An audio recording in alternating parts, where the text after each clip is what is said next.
Brilliance Audio. All the Lies They Did Not Tell.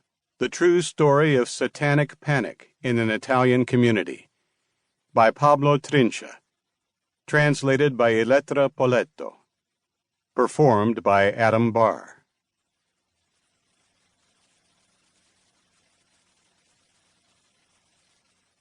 Finale Emilia, April 1st, 1995.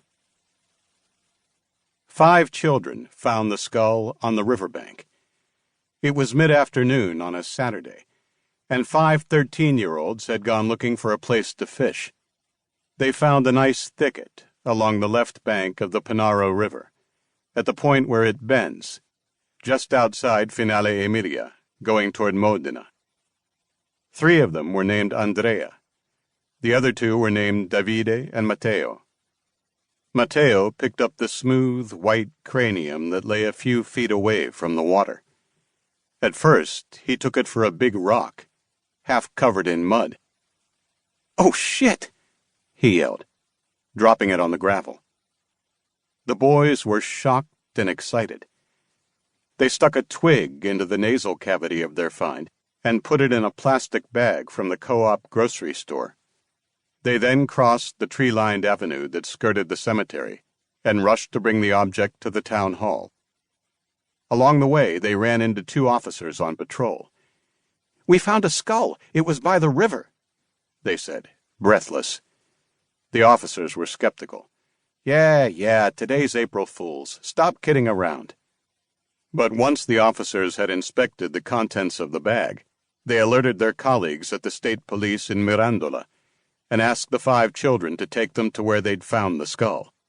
Officer Marco Catalani asked the boys to show him the exact location. He inspected the surrounding area, but didn't find anything. The boys, still shaken, were allowed to go home after promising to keep quiet. The police ordered lab tests and informed the deputy district attorney for Modena, Eleonora De Marco, who called Giovanni Baduschi, a professor and medical examiner and anatomical pathologist at the hospital in Modena. The lab results were on his desk soon after. The skull was human, there was no doubt about that. But it wasn't unusual for someone to alert his institution to remains found near churches or old mass graves. 4 years earlier, in 1991, an elderly man from Campagnole Emilia had shown up at the mayor's office, having found the remains of the victims of the massacre of Cavone, one of many that occurred during the Italian resistance to the Nazis. The medical examiner and his colleagues often received quite a few bone fragments, along with whatever was left of clothing and shoes. But this case was different. What was this skull doing there on its own? Where were the tibias, humeri, femurs, and other skeleton pieces that are usually found nearby? Was this it? Just this, he was told.